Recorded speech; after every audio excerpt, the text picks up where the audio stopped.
어느 대장장이가 여행을 떠나려고 하는데 손님이 찾아왔습니다.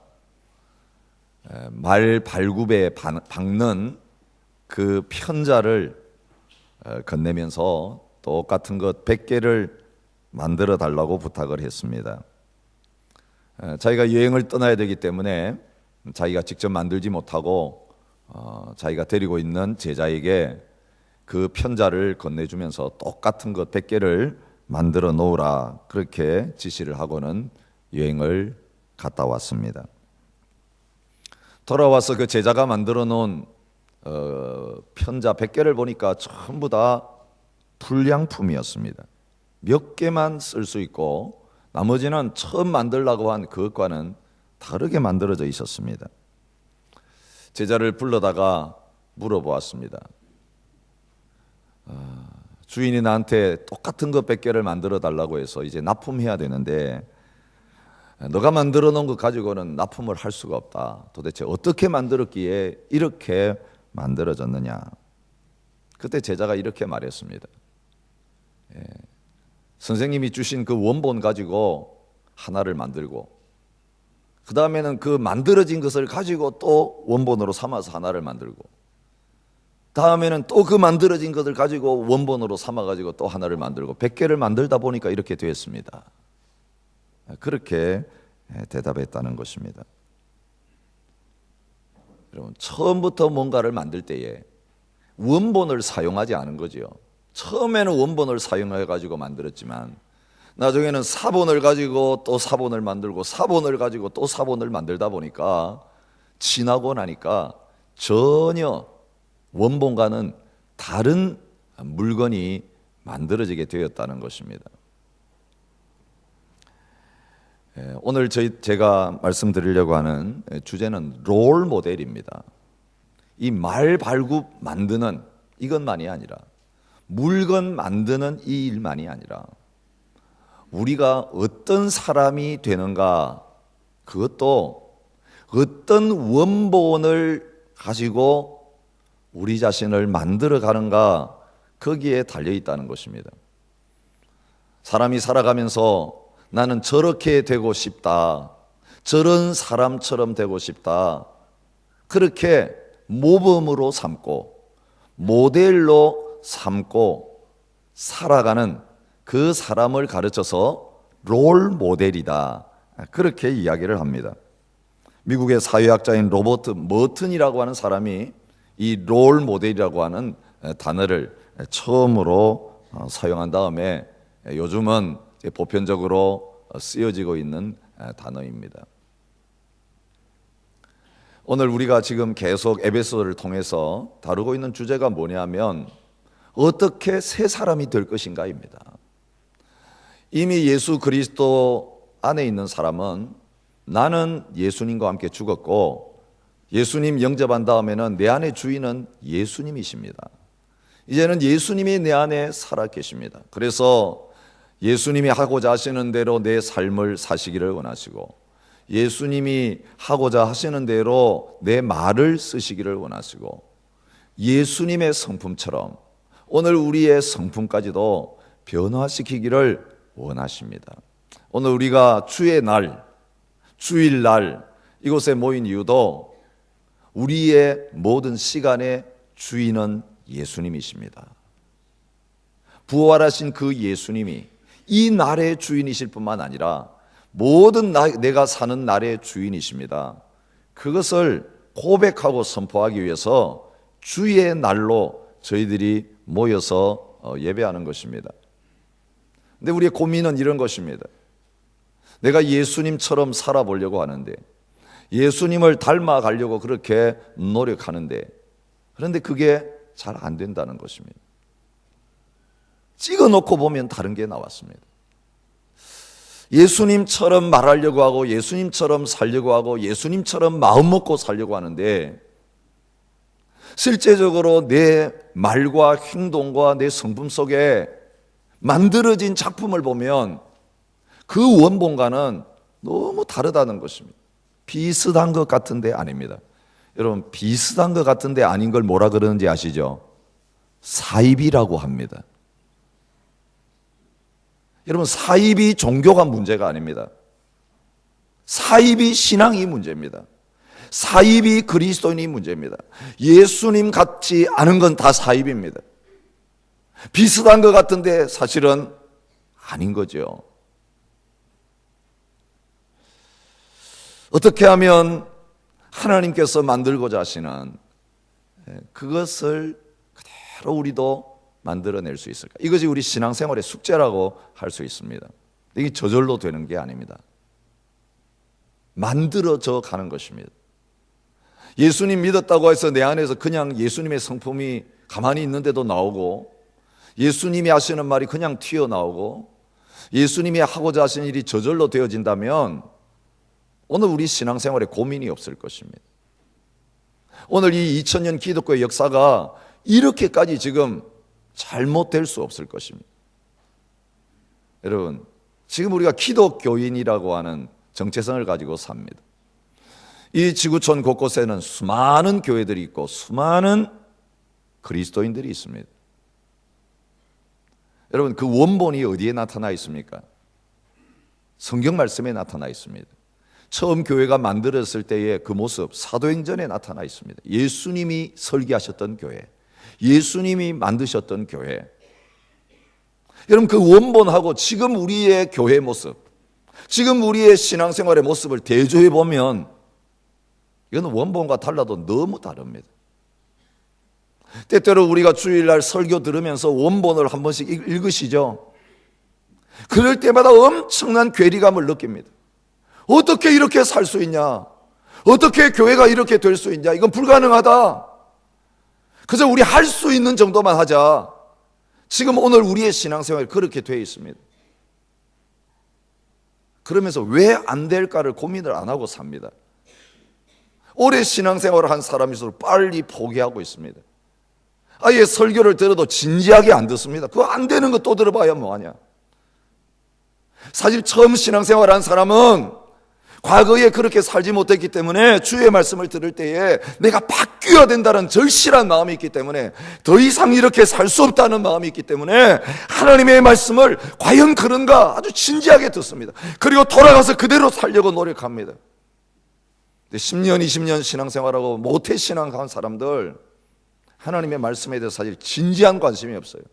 내가 한두 번 노력해 본 게 아니라는 거예요. 안 된다는 거예요. 아예 딱 안 된다는 낙인을 찍고 왜 안 되는지, 원인이 뭔지를 찾아보지도 아니하고 내가 잘했는데 안 되니까 이 말씀은 사실 진리가 아니다. 2000년 전에는 통했을지 모르지만 오늘 2000년 후인 이 현대 사회는 말씀대로 살아가지고는 안 된다. 그거대로 살면 망한다. 사실 우리 마음속에 이런 불신앙이 깊이 자리 잡고 있습니다.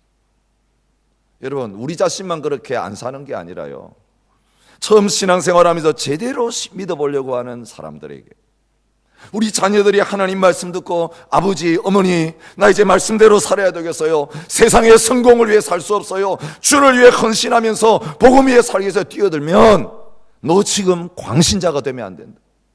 너 그렇게 믿으면 안 된다. 너 극단적인 신앙 가지고 있어. 그냥 점잖게 믿어라. 얌전하게 믿어라. 여러분, 우리가 지금 우리 자신만 바로 살지 못하는 게 아니라 다른 사람들까지도 그렇게 하지 못하도록, 나도 안 들어가고 남도 들어가지 못하게 만드는 장애물이 되어 있을 수 있다는 것입니다.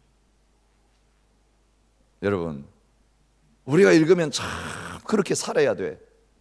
그렇지, 그렇지라고 아멘 할 수밖에 없는 이 하나님 말씀이 나와는 상관없습니까? 오늘 이 시드니에 살고 있는 저희들은 그 말씀대로 살면 안 되는 말씀입니까? 무식한 시대에, 과학이 발전하지 않던 시대에는 그 말씀대로 살아도 되어졌고 사람들도 그렇게 살아야지 동의하는 말씀이었지만, 지금 오늘 이 현대 시대에는 하나님이 죽었습니까? 하나님이 달라졌습니까? 하나님의 말씀에 시효가 끝났습니까? 그런데도 오늘 우리 자신이 이 하나님의 말씀에 이르지 못하는 우리의 모습과 하나님의 교회의 모습을 보면서도 회개하지 않습니다. 가슴을 치지 않습니다. 하나님이 원하시는 제사는 상한 심령이라고 했는데 옷을 찢지 말고 마음을 찢으면서 애통하면서 살려달라고, 바르게 좀 살 수 있도록 해달라고 주님 앞에 몸부림치며 달려나오기를 원하시는데, 오늘 우리의 예배 가운데, 우리의 신앙생활 가운데 이 몸부림과 이 애통함과 이 긴장이 우리에게 떠났으면 사실 오늘 우리는 지금 영적으로 졸고 있는 자리에 있을 수 있습니다. 무감각한 자리에 있을 수 있습니다. 어떻게 그러면 할 수 있겠는가? 여러분, 하나님은 바른 목표를 주실 뿐만 아니라 바른 길과 방법도 가르쳐 주십니다. 우리의 실패는요, 하나님 주신 목표와 그 하나님의 사명을 우리 노력과 우리 방법으로 이루려고 하니까 안 된 겁니다. 모델을 잘못 쓴 겁니다.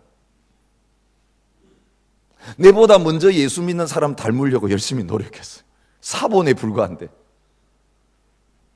목사님 닮으려고 열심히 노력했어요.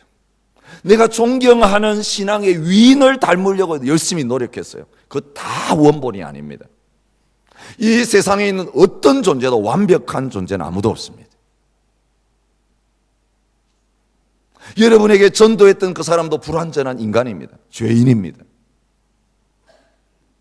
이 세상에 있는 아무리 훌륭한 업적을 남긴 그 사람들도 존경하는 위인이라고 내가 닮고 싶다고 한 그 사람 하나님 앞에서 불완전한 존재입니다. 죄인입니다. 근데 그거 닮으려고 했으니 오늘 우리 자신들이 이런 모습으로 살 수밖에 없는 자리에 있게 되는 거지. 성경은 오늘 우리가 잘못된 롤 모델을 선택하면 안 된다고 분명히 여러 말씀을 통해서 가르쳐 주고 계십니다. 우리가 변하지 않는 이유는 롤 모델이 잘못됐기 때문입니다. 신명기 18장 9절에 이렇게 말씀하십니다. 내 하나님 여호와께서 내게 주시는 땅에 들어가거든 너는 그 민족들의 가증한 행위를 본받지 말라. 그렇게 말씀하십니다. 이 비슷한 말씀이 로마서 12장 2절에 나오는데요. 너희는 이 세대를 본받지 말고 오직 마음을 새롭게 함으로 변화를 받아 하나님의 선하시고 기뻐하시고 온전하신 뜻이 무엇인지 분별하도록 하라. 그렇게 말씀하세요.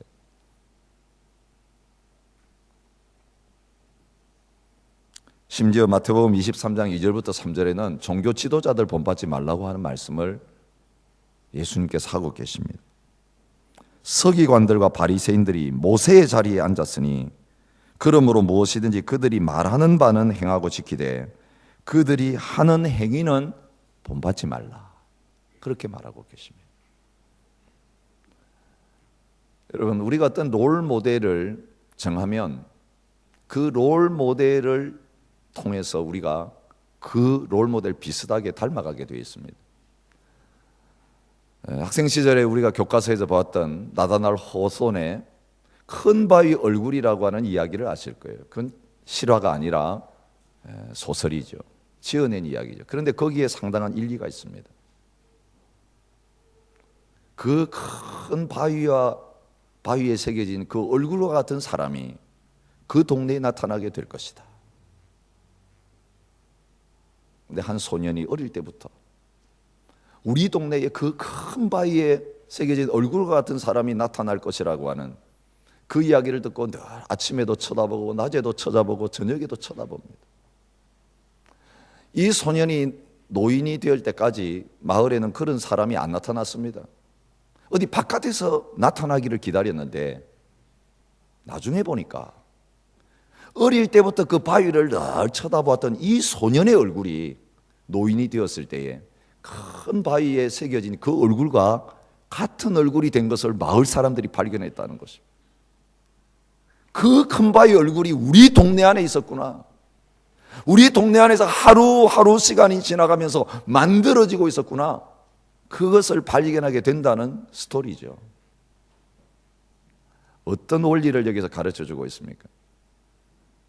롤 모델이 중요한 것은 그 롤 모델을 생각하고 늘 바라보게 되어질 때에 노력하지 않았는데도 그 롤 모델을 늘 쳐다보고 생각하고 사모하면 그것이 저절로 우리 속에 이루어지게 된다는 것입니다. 여러분, 쳐다보면 닮게 되어 있습니다. 생각하면 닮게 되어 있습니다. 쳐다보면 닮게 된다라고 하는 이 진리가요, 과학적으로 증명이 되었습니다. 20년 내지 30년 전쯤에 이탈리아 파르마 대학이라는 대학에서 인간의 뇌를 연구하는 그런 일을 하고 있었습니다. 근데 사람의 뇌를 연구하기는 어려우니까 사람하고 제일 비슷하다 싶은 이 원숭이를 가지고 실험을 하고 있습니다. 원숭이 머리에다가 이제 전극을 다 꽂아 놓고요, 이 뇌가 반응을 하면 삐삐 소리가 나게 돼 있었습니다. 이 원숭이 한 마리를 실험실에 앉혀놓고 이제 이 갈레세라고 하는 박사가 이제 다음 작업을 준비하려고 하고 있는데 갑자기 삐삐 소리가 나왔습니다. 원숭이는 지금 가만히 있는데 뇌에서 삐삐 소리가 나는 거예요. 무엇이 지금 저 뇌를 움직였는가? 그래서 뭔가 행동을 할 때에만 삐삐 소리가 나게 되어 있는데 원숭이는 가만히 있는데도 지금 뇌는 삐삐 소리를 내고 있는 게 이상했습니다. 원숭이는 가만히 있는데 이 박사는 자기 일을 하느라고 손도 움직이고 뭔가를 움직이고 있었어요. 나중에 더 자세히 연구해 보니까 그 앞에 있는 사람이 움직일 때마다 원숭이는 가만히 있지만 뇌는 그 사람이 움직이는 그것을 행동으로 옮기려고 반응한다는 것을 발견했습니다. 여러분, 원숭이는 흉내를 잘 낸다는 거 아시죠?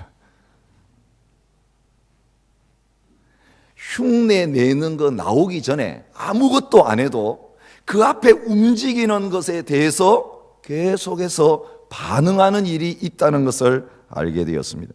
그래서 발견해낸 게 DNA보다도 더 위대한 발견이라고 말할 수 있는 거울 신경 세포, 미러 뉴런, 영어로 그렇게 말합니다.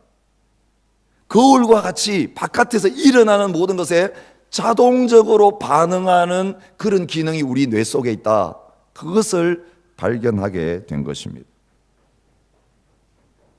여러분, 아이 키울 때에 그 앞에서 도리 하면 애가 나중에 도리 하는 거 아시죠? 애 앞에서 웃기면 애가 따라서 웃는 거죠. 좋아서 웃는 게 아닙니다. 이게 바로 뇌 속에 있는 그 신경세포가 발동하면서 그 앞에 보이는 대로 움직인다는 거예요. 여러분, 말한 대로 움직이는 게 아니고 보여주는 대로 움직이게 되어 있다는 거예요. 그래서 우리 부모님들이 닮지 말라고 그렇게 말해도 우리 부모님들이 원하지 않는 좋지 않은 말 습관과 행동 모든 것을 우리 자녀들 어느새 커서 보니까 고스란히 닮고 있더라는 거예요. 자녀들만 그렇습니까? 아니요. 부부도 그렇습니다. 오늘 신혼부부가 이 예배에 참여했는데요, 두 사람 보세요. 닮은 게 있습니까? 너무 다르죠? 한 20년, 30년 지나면 두 사람의 얼굴 모습이 닮아져 있습니다. 여러분 부부들 어떠세요? 20년, 30년, 40년, 50년, 60년 다 돼 가시는데 우리 부부는 아직도 안 닮았다라고 하시는 분 계세요? 만약 그런 분이 있다면 그 가정에 제가 신방 가야 됩니다. 몸만 지금 살고 있는 거예요. 쳐다보고 있지를 않는 거예요. 대화하는 시간이 별로 없는 게 분명합니다. 안 닮은 부부들. 마음속으로 그 남편과 아내를 생각도 안 하고 살아갑니다. 어떤 소설가가 쓴 소설에 그게 있었어요. 자기가 존경하는 사람이 있었는데 그때 아이를 가지고 있었습니다. 근데 자기가 살게 된 그 집이 보니까 자기가 존경하는 그 사람이 있는 집에 자기가 지금 살고 있는 거예요. 그래서 거기 살면서 자기가 존경하는 사모하는 그 사람의 물건을 만지면서 그 사람의 머리카락을 만지면서 그 사람의 사진을 보면서 너무너무 행복하게 지내고 있었는데 나중에 아이를 낳고 보니까 머리카락 색깔부터 시작해가지고 얼굴 모습이 이 아이 가지고 있을 때에 존경했던 그 사람의 모습이 그대로 나온 겁니다. 남편이 보고 의심하기 시작했습니다. 이거 내 아이 아니다. 근데 사실은 그 사람의 아이였어요. 무엇이 그 아이의 머리 색깔과 얼굴 모양까지 바꿔놨냐? 이 어머니가 아이 가지고 있는 동안 무엇을 생각하고 무엇을 보았는가가 그렇게 만들었다는 거예요. 여러분, 태교가 중요한 이유가 여기에 있습니다. 우리가 사모하고 생각하면 아이까지 달라집니다. 모양까지 달라집니다. 제 첫 아이는 아주 음악성이 높습니다. 둘째는 제로입니다. 이유가 뭘까 참 궁금합니다. 저도 사실 음악성은 괜찮거든요.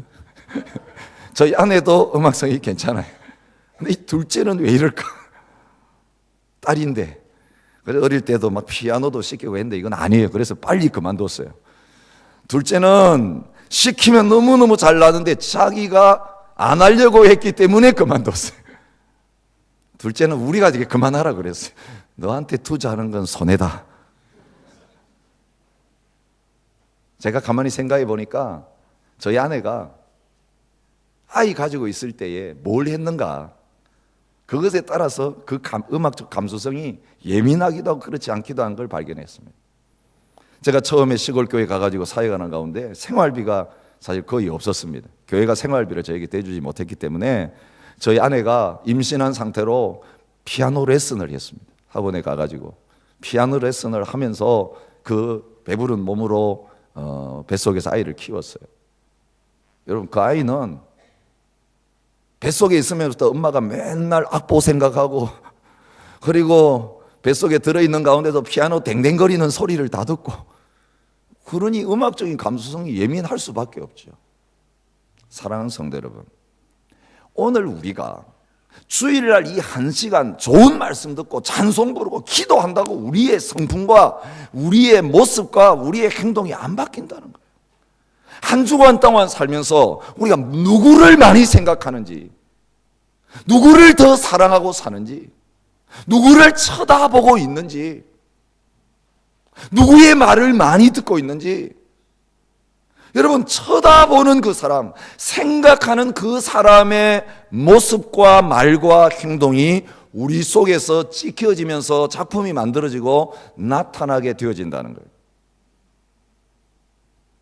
바울은 성도들을 향하여 말하면서 아주 자신 있는 말을 하고 있는 것을 우리가 성경에서 발견하게 됩니다. 바울의 편지를 읽으면서 깜짝 놀랄 수밖에 없는 게 이런 거죠. 그러므로 내가 너희를 권하노니 너희는 나를 본받는 자가 되라. 그렇게 말하고 있습니다. 한 번만 이야기하고 있는 게 아니라 바울 선생이 여러 번 해서 성도들을 향하여 편지를, 여러분 나를 본받으십시오, 나를 본받으십시오라고 당당하게 말하고 있는 것을 보게 됩니다. 아니, 바울이 부족한 인간인데 어떻게 자기를 본받으라고 할 수 있느냐.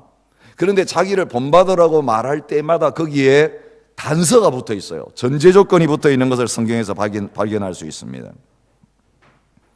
고린서 11장 1절에 보면 내가 그리스도를 본받는 자가 된 것 같이 너희는 나를 본받는 자가 되라. 그렇게 말하고 있어요. 바울이 얼마나 차나깨나 예수님 생각, 어떻게 하면 내가 예수님 본받을까, 예수님 닮을까, 이것밖에 없었어요. 그러니 그의 모습 속에서 예수님의 모습이 나타나고, 그런 확신 가운데서 나를 본받아가면 여러분들이 예수님을 닮아갈 수 있습니다라고 하는 그런 말을 당당하게 할 수 있는 자리까지 가고 있는 겁니다. 빌립보 3장 10절부터 11절에는 바울이 이렇게 말합니다. 내가 그리스도와 그 부활의 권능과 그 고난의 참여함을 알고자 하여 그의 죽으심을 본받아 어떻게 해서든지 죽은 자 가운데서 부활에 이르려 하노니. 예수 그리스도밖에는 나에게 가장 귀한 게 없다고 하면서 말로만 이야기하는 게 아니라 예수님 고난받고 죽는 자리까지도 내가 가고 싶다고 하면서 그 고난의 자리에 가고 있는 거예요. 왜냐하면 죽어야 부활하니까, 고난이 있어야 영광이 있으니까, 영광만 바라보고 부활만 바라보고 기다리고 앉아있는 게 아니라, 진짜 예수님을 닮은 모습은 고난의 현장에서 예수님 십자가 지고 내가 죽고 내가 망가지는 거기에서 새겨진다는 걸 알고는 그 고난에 참여하기를 원한다고 그렇게 간절히 기록하고 있는 것을 보게 됩니다. 오늘 하나님께서 저와 여러분에게 원하시는 것 다른 거 아닙니다. 오늘 말씀을 통해서 새 사람이 되라, 새로운 삶을 살아라, 새로운 말을 해라, 새로운 성품을 가져라고 하시면서 오늘 이 마지막으로 보여주신 방법이 뭐냐면 성삼위 하나님을 롤 모델로 삼고 그 하나님을 바라보고 그 하나님을 생각하고 그 하나님을 늘 마음에 품고 사랑하면 하나님이 롤 모델이 된 사람에게는 그 하나님의 성품과 말과 삶이 시간이 지나면 지날수록 새겨지고 만들어지고 나타나게 되어진다는 것입니다. 여러분 아시잖아요.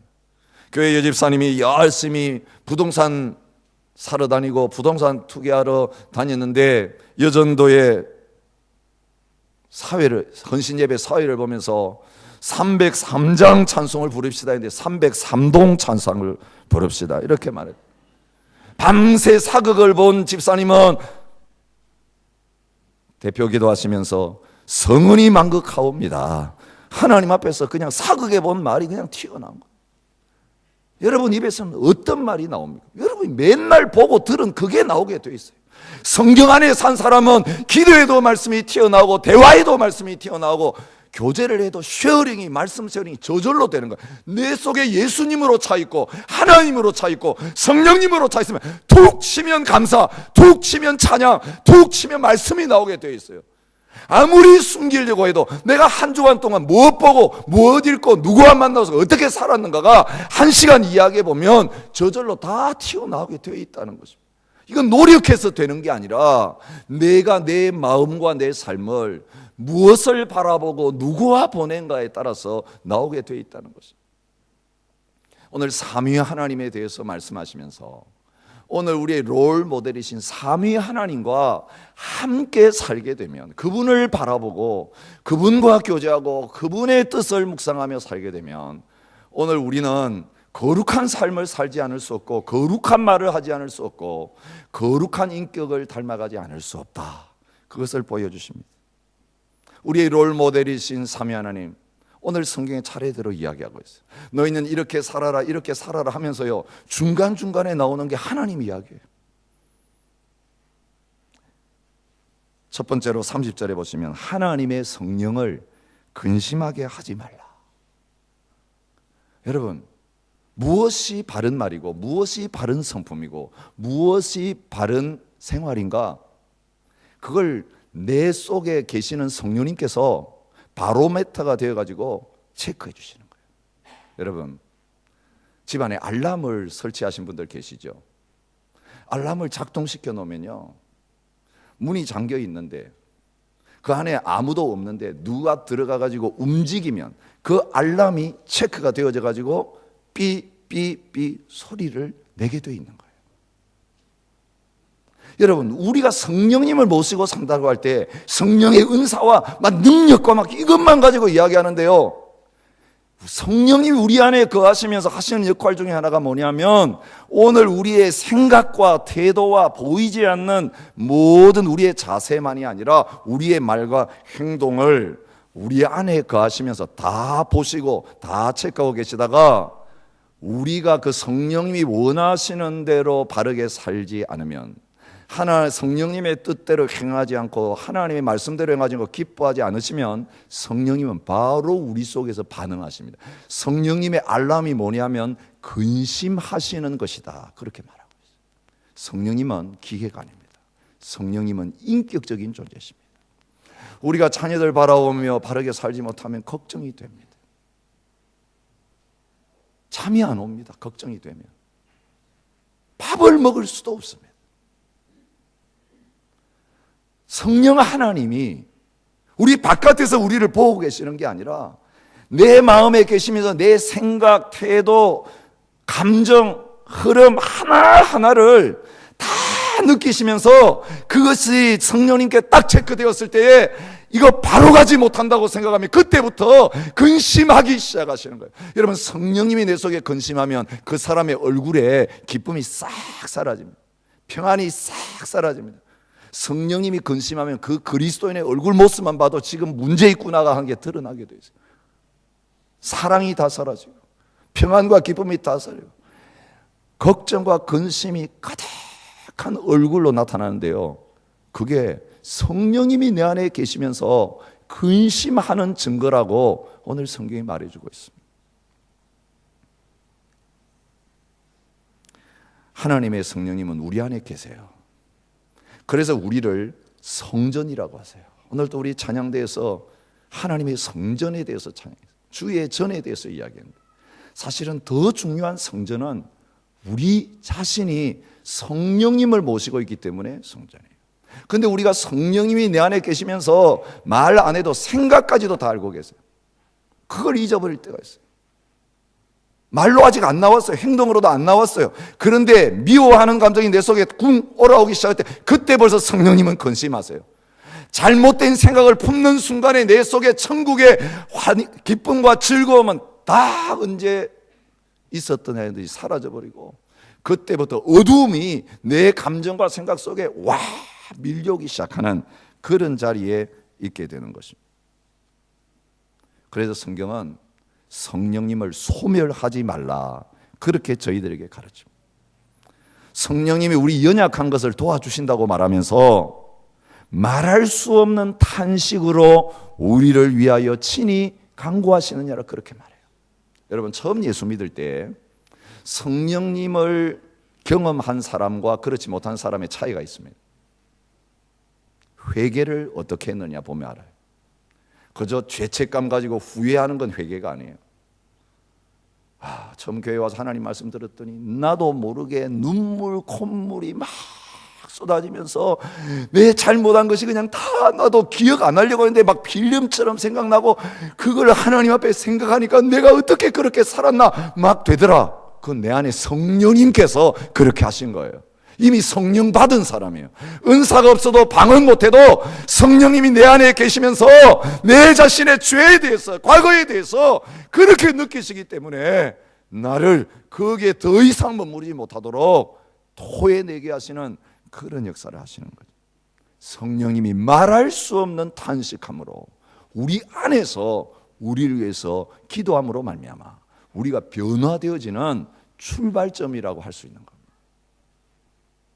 근데 죄를 짓는데도 무감각하고 회개가 안 나오고 지금 이 성령님과의 관계가 아주 심각하게 틀어져 있다는 증거인 줄 아셔야 돼요. 내 마음이 지금 화인 맞았을지 몰라요.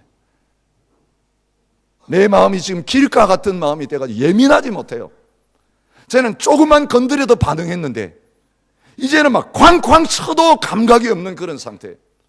여러분, 성령님의 그 감동하심은 그대로인데 내 자신의 영적인 무지와 영적인 무감각이 지금 내 안에 계시는 성령님이 반응하는 걸 느끼지 못하는 그런 자리에 있는 거에 될 수도 있다는 것입니다. 가늠한 여인들아, 세상과 벗된 것이 하나님과 원수됨을 알지 못하느냐. 그런즉 누구든지 세상과 벗이 되고자 하는 자는 스스로 하나님과 원수되는 것이니라. 너희는 하나님이 우리 속에 거하게 하신 성령이 시기하기까지 사모한다 하신 말씀을 헛된 줄로 생각하느냐. 여러분, 성령이 우리를 다시 찾기를 원하세요. 성령이 우리와 다시 교제하기를 원하세요. 우리가 성령님께 복종하고 성령님의 인도하심을 기다리고 성령님을 그렇게 간절히 원하던 그 순수했던 첫사랑의 마음으로 돌아가기를 원하셨어요. 우리 그 마음 다시 찾고 싶었어요. 그게 안 될 때 탄식하시면서 우리의 마음의 문을 놓고 하시면서 오늘 우리가 하나님이 기뻐하시는 거룩한 사랑의 삶의 자리로 이끌어가고 계신다는 거죠.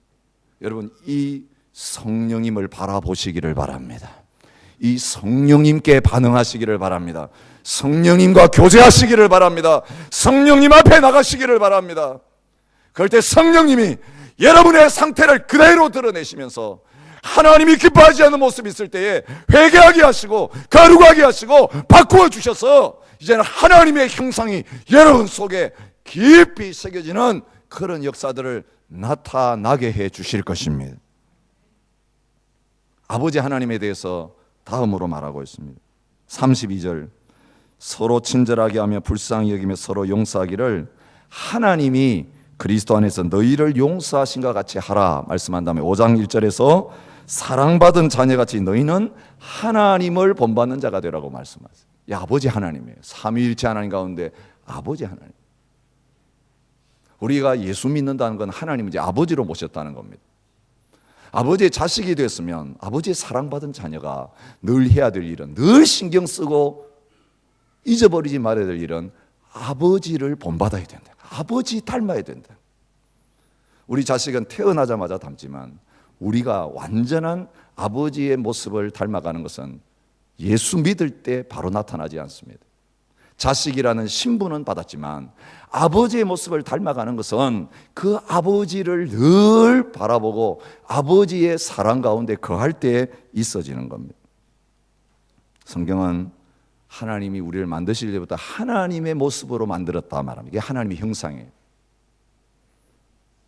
우리를 구원하신 다음에는 잃어버렸던 그 하나님의 성품에 참여하는 자가 되도록 하나님께서 우리를 만들어 가신다라고 이야기합니다. 하나님을 따라 의와 진리의 거룩함으로 지으심을 받은 새 사람을 입으라. 에베소서 4장 23절 24절은 그렇게 우리에게 요청하고 있습니다. 아버지의 사랑, 그 사랑이 우리의 사랑이 되기를 원하십니다. 너희 원수를 사랑하며 너희를 박해하는 자를 위해 기도하라. 이같이 한즉 하늘에 계신 너희 아버지의 아들이 되리니. 사랑하면 아버지 아들다운 삶을 사는 것이라고 말합니다. 그러므로 하늘에 계신 너희 아버지의 온전하심과 같이 너희도 온전하라. 여러분, 사랑과 용서를 그렇게 이야기하는 이유는 다른 거 아닙니다. 하는 것보다 더 중요한 게 아버지를 닮아가는 것이기 때문에 그 닮은 모습이 나타날 때 하나님 너무너무 좋아하세요. 우리를 닮은 자녀들을 바라볼 때마다 사랑이 가는 이유가 거기 있습니다. 여러분, 할머니 할아버지들 여기 많이 계신데 손주들 바라볼 때 어떠세요? 내 아들보다 손주가 나를 더 많이 닮은 경우가 있죠. 그럼 반드시 할머니 할아버지 사랑 독차지하게 되어 있습니다. 하나님이 우리를 바라보실 때에 자식이라고 낳았는데 10년 지나고 20년 지나도 전혀 닮지 않고 점점 다른 사람 닮아가게 된다면 얼마나 그 키우면서 안타까워하시죠. 근데 처음 데려올 때는 별로 안 닮은 것 같은데 계속 사랑을 부어가지고 키우다 보니까 점점 나를 닮아갈 때에 얼마나 큰 기쁨을 누리시겠는데. 여러분, 우리의 소원은 딴 거 아닙니다. 아버지 하나님 닮아가기를 원합니다. 그래서 아버지의 사랑을 받고 그 아버지를 기쁘시게 하기 위해서 그 아버지 앞으로 점점 가까이 나갈수록 아버지를 닮게 되는 그런 놀라운 역사가 저와 여러분들에게 나타나게 되어질 것입니다. 육신의 아버지 미워하면서 닮아갈 수 있어요. 여러분, 나는 아버지처럼 안 될 거야. 그런데 결혼해가지고 살면 그 아버지 하던 짓을 똑같이 하는 사람들이 너무너무 많습니다. 아버지 학교에 보면 그렇게 해요. 아버지가 술 먹고 돌아요, 때려 패고 집안을 안 돌보고 바깥에 돌아다녀. 그래서 그 아버지 밑에서 자라면서 절대로 나는 결혼하면 우리 아버지 같이 안 될 거야. 그런데 딱 결혼해가지고 자식 낳고 자식이 하는 거 보니까 그 아버지 하던 걸 그대로 하고 있는 악순환 이런 거. 어떻게 이런 일이 일어납니까? 그건 아버지를 닮았기 때문에 그렇게 됩니다. 어떻게 닮습니까? 아버지처럼 안 될 거야, 안 될 거야 하면서 아버지를 계속 묵상했기 때문입니다. 여러분, 아버지의 범위 속에 벗어나지 못했어요. 여러분, 상처와 아픔은요, 그 사람에게 꽉 묶여지는 거예요. 그 사람 떠났어도 내 마음에 그를 미워하고 그에게 분노하는 감정이 있으면 그 사람은 지금 내 마음속에 자리 잡아서 영향력을 나에게 미치고 있는 거예요. 그래서 부모를 용서하라, 원수를 용서하라고 하신 이유가 거기 있어요. 생각하니까 나도 모르게 그 부정적인 게 내 속에 그대로 새겨지게 되는 것입니다. 여러분, 하나님의 사랑을 묵상해야 돼요. 하나님을 무서워하면 우리는 늘 피하게 됩니다. 하나님이 나를 용서하시고 사랑하신 것을 기억하게 되어질 때에 내 속에 용서의 삶은 저절로 나타나게 될 줄 믿습니다. 그리고 마지막으로 예수님에 대해서 예수님 닮으라, 예수님이 롤 모델이다 2절에 이야기하죠. 그리스도께서 너희를 사랑하신 것 같이 너희도 사랑 가운데서 행하라. 그는 우리를 위하여 자신을 버리사 향기로운 제물과 희생제물로 하나님께 드리셨느니라. 오늘 우리가 한 달에 한 번씩 성찬식을 행하는 이유가 무엇입니까? 예수님을 기억하기 위해서요. 나 같은 죄인을 위해 예수님이 죽으셨구나. 살을 찢어주셨구나. 나를 위해 피를 쏟아주셨고, 너무너무 죄악 구덩이 속에 살 때 죄책감에 눌려서 나 같은 거 하나님이 사랑하실까 늘 회의하고 살았는데, 이 성찬식의 자리에 나오니까 이런 죄인인 나를 위하여 여전히 독생자까지 아끼지 않고 보내주셨구나. 예수님이 나를 사랑하시는구나. 예수님의 십자가를 다시 생각하고 예수님의 사랑을 다시 생각하고 기억함으로 말미암아서 다시 하나님 아버지 앞에 나아가고 성령의 충만함을 회복하고 삼위 하나님을 닮아가는 그 자리에 서도록 하기 위해서 우리가 성찬식 하는 거예요. 여러분, 할 수 있으면 매주일 해야 돼요. 초대교회는 매주일 성찬식 행했습니다. 떡을 떼기 위해서 주일날 모였지 말씀 들으려고 모인 게 아니었어요. 예수님 잊어버리면 말씀 들어도 소용없어요. 예수님 잊어버리면 아무리 밤새 기도해도 소용없어요. 기도하고 말씀 읽는데 예수님 닮아가지 않고 이상한 모습이 된다면 그 말씀과 기도 속에 예수님을 만나는 일이 없기 때문에 그래요. 그러나 설거지하면서도 예수님 기억하고 일하면서도 예수님 기억하면 그 사람은 다음 주일에 왔을 때 예수님 더 닮아 있고 다음 주일에 오면 예수님 더 닮아 있는 예수님의 사람으로 바뀌어질 것입니다. 내 속에 누가 들어있고 누가 주인인가가 더 중요하다는 것입니다. 말씀 맺으면서 사진 몇 장을 보여드릴게요. 주인을 모신 개가 어떻게 주인을 닮아가는가의 모습. 이거는 빨리빨리 넘기세요.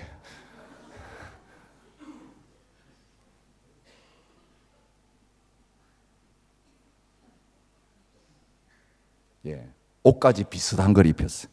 머리는 가발입니다. 여러분, 짐승도 그 주인하고 살면 주인을 닮아요. 부부도 함께 살면 얼굴이 닮아요. 자식은 그 어머니 아버지 밑에 살았기 때문에 그 부모를 닮아요. 심지어는 친구까지도 같이 사귀면 닮아가기 때문에 좋은 친구 사귀라고 이야기합니다. 근데 한평생 예수님 모시고 살았는데 우리가 예수님과 함께 동행한다고 말하는데 예수님을 닮지 않은 건 어떤 이유입니까? 사실은 우리가 주님과 동행하지 않았기 때문에 그렇습니다. 몸만 주님과 함께 있는 거예요. 얼굴은 반대편이에요. 주님은 여기 바라보고 계시는데 나는 저쪽 바라보고 있어요. 세상 한 주간 내내 바라보고 묵상하고 드라마 보고 영화 보고 온갖 세상 거 다 잃고 왔으니 주님의 모습과 너무너무 동떨어진 마귀상이 우리 속에 나타나고 세상의 욕심이 가득한 모습이 우리 속에 가득한 거예요. 아무리 노력해봐야 갈 수 없어요. 방향을 돌이켜야 돼요. 주님 앞으로 와야 돼요. 십자가 앞에 와서 그 주님을 쳐다봐야 돼요. 주님, 나 같은 존재는 눈을 주님에게서 떠나면 미끄러지니 주님 꼭 붙잡아 주세요. 한순간도 말씀 없이는 못 살아요. 여러분이 그런 성품 가진 줄 알았으면 이제는 주님 앞에 늘 와야 돼요. 바로 못 살겠으면 늘 예배 자리에 와야 돼요. 늘 기도의 자리에 와야 되고 말씀 앞에 엎드려 있어야 돼요. 주님 바라보는 만큼 변화됩니다. 안 바라보는데 변화되는 법 없습니다. 나는 하는데 왜 안 되느냐? 안 한 겁니다. 여러분 정직하십시오. 주님과 함께 있었다는데 왜 주님 모습이 안 나타납니까? 주님 앞에서 졸고 있었기 때문에 그래요. 자고 있었기 때문에 그래요. 기도하면서 잡념 가지고 딴 생각하고 있었기 때문에 그래요. 예배하면서도 주님의 축복만 원했지 주님의 성품과 사랑을 바라보지 않고 있었기 때문에 신앙생활 오래 했는데도 율법주의가 되고 인격이 삐뚤어지고 냉랭한 존재가 되는 것입니다. 사랑하는 성도 여러분, 주님은 우리와 함께 하시기를 원하세요.